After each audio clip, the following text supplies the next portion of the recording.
A Europa Católica é um dos fenômenos mais interessantes de toda a história, mas tem um país em particular que chama muita atenção. Presta atenção! Foi na França que nós tivemos Carlos Magno, Joana d'Arc, São Bernardo e muitos outros. E o começo da França é uma história que envolve um rei guerreiro, uma rainha santa, um bispo corajoso e 2 milagres. Esse é o tema do vídeo, então bora falar sobre o começo da Europa Católica e do Reino dos Francos.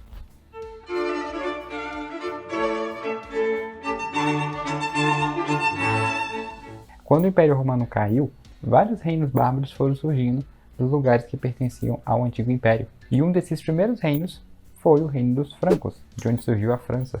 Mas antes de falar disso, e aí, eu sou o Breno, seja muito bem-vindo à nossa comunidade de fãs da história da Igreja e do mundo. Eu te convido a fazer parte dessa comunidade clicando no botão de se inscrever aí embaixo. O canal está só começando e eu conto muito com seu apoio. Espero que goste do conteúdo. Agora sim, vamos falar sobre a filha mais velha da Igreja. Quem viu os últimos vídeos do canal sabe que no ano de 476 d.C., o Império Romano caiu, ele deixou de existir. Acabou. Um bárbaro chamado Odoacro capturou o último imperador romano, que se chamava Rômulo Augusto, que, por ironia do destino, tinha o nome do primeiro rei e do primeiro imperador de Roma. E desse jeito, chegou ao fim um império que tinha durado 1000 anos. Já era.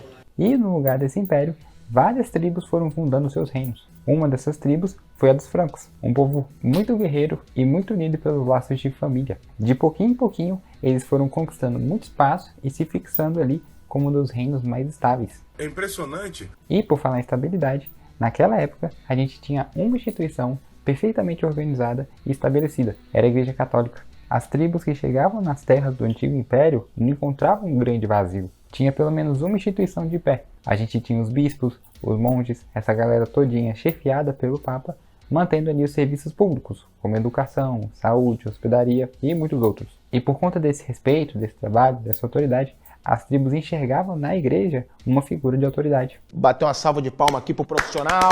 Porque de alguma forma eles sabiam que a igreja guardava uma cultura, uma organização das coisas. E com os francos não foi diferente. Eles também tinham contato com membros do clero e chegaram a ser aconselhados por eles. E no meio dessa história toda, aconteceu uma coisa simplesmente incrível. Em 482 d.C., um jovem chamado Clovis chegou ao poder e se tornou rei dos francos. E a história dele marcou o mundo ocidental de um jeito muito especial. O Clovis era muito curioso, ele adorava ouvir histórias. Senta que lá vem a história. Ele ficou completamente encantado com a história sobre Jesus Cristo que o bispo São Václav contou para ele. Lembrando até um pouco a história do Constantino, para quem assistiu o vídeo anterior aqui do canal. E dizem que depois de ouvir os relatos do Evangelho, o Clovis teria dito o seguinte: se eu estivesse lá com os meus francos. E já que o Clovis era rei, ele precisava de uma rainha. Então ele se casou com uma moça chamada Clotilde, que era católica e muito amável. Eles deram muito certo e ela foi uma das pessoas que mais ajudou na conversão do Clovis. Ele era pagão, ele tinha crescido numa cultura diferente da católica, mas aos poucos o coração dele foi se abrindo e ele foi se convertendo. E só para ficar de curiosidade, saibam que a Clotilde é uma santa canonizada. Então não é Clotilde, rainha dos francos, é Santa Clotilde.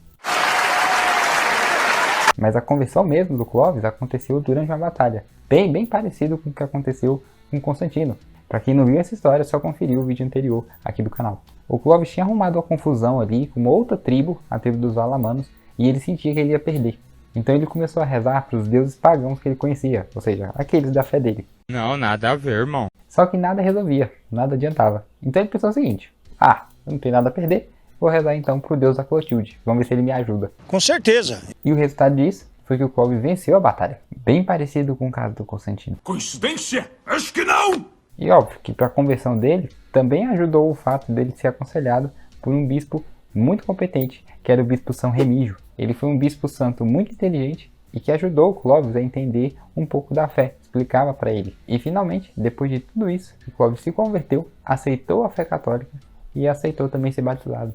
Glória a Deus. E assim foi feita uma cerimônia no ano de 496 d.C. E segundo a história que é contada, quando o Clovis chegou na igreja, ele perguntou o seguinte para o São Remígio: é este o reino dos céus que tu me prometeste? E o santo respondeu: não, mas é o começo do caminho que a ele conduz. Depois disso, o Clovis ficou conhecido como o único rei católico no Ocidente e recebeu o título de o segundo Constantino, pela importância que a história dele tem para a história do Ocidente. E depois dele, a França seria governada por gente muito especial, como Carlos Magno, São Luís IX, enfim, gente bem importante.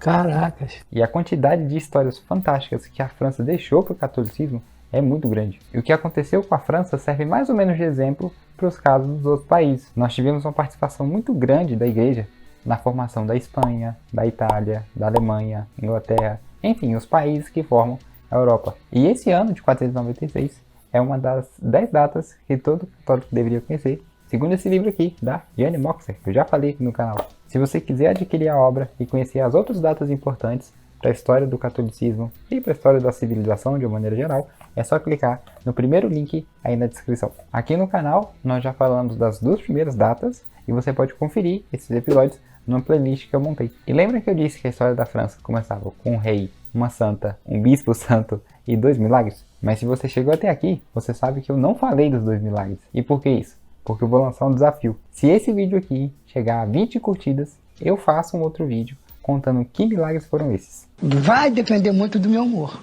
E só para dar um pequeno spoiler, um dos milagres envolve um objeto meio místico aí que chegou até a história da Revolução Francesa. Então, me dá uma força, ajuda a crescer esse canal. Estamos junto! Eu sou o Breno Salles e esse aqui é o nosso canal dedicado à história da igreja e do mundo. E se você gostou do conteúdo e quer me ajudar ainda mais, é só se inscrever aqui embaixo e dar uma conferida nos outros vídeos que eu fiz. Eu fico por aqui e até o próximo vídeo.